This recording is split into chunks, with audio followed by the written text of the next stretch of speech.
Dovolte mi, abych vás přivítal v Palfil paláci na opravdu speciální michelinském večeru.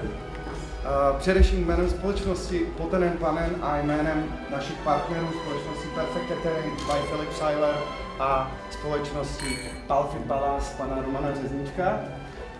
Nám je opravdu velkou ctí, že můžeme přivítat nejen naše obchodní partnery, ale i celou řadu našich přátel.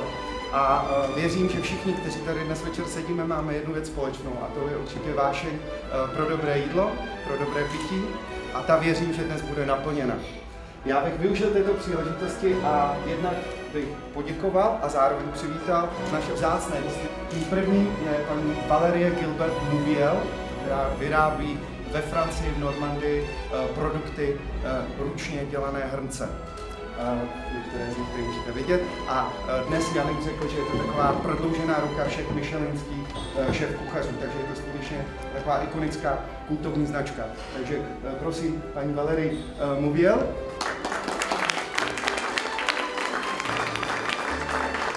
Druhým velmi důležitým hostem je šéfkuchař pan Yannick Aleno.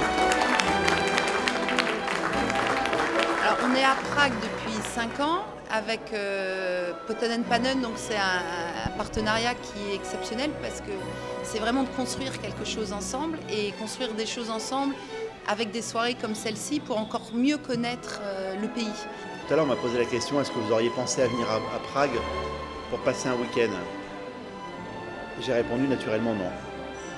Aujourd'hui oui. Je peux vous garantir que je vais revenir pour connaître ce pays merveilleux. Hromada lidí si myslí, že tříhvězdičková kuchyň znamená něco šokujícího, abych to řekl, že tam budou běhat živý krevety. Já myslím, že tříhvězdičková kuchyň je o tom, že to má rovnováhu, balanc, má to správnou proporci, to všechno se tady odehrálo. Là, je pense qu'il est important que ce pays et une gastronomie forte. La gastronomie porte une certaine idée de culture, porte une industrie, porte des hôtels, porte une agriculture.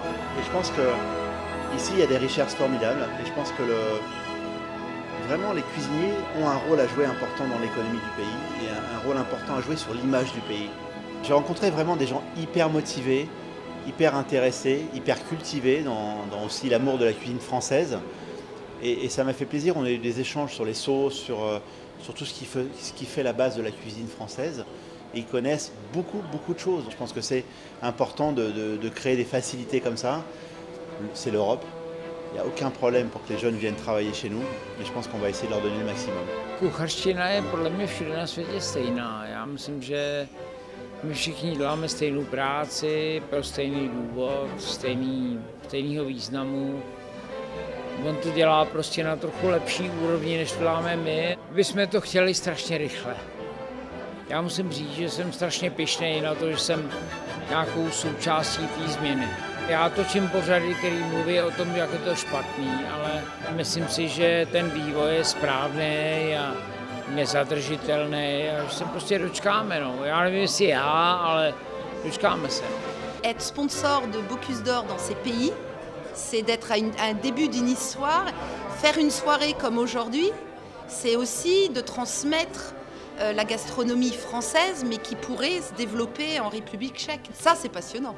Bref, je serais ravi, évidemment, de faire un pont entre Prague et Paris pour essayer d'échanger encore plus. On en a parlé tout à l'heure, we spoke together about the bridge we have to do between France and Czechoslovakia. And I think Prague is now a piece of my heart, and the bridge is done, so we have to cross it. Merci. Oh, thank you.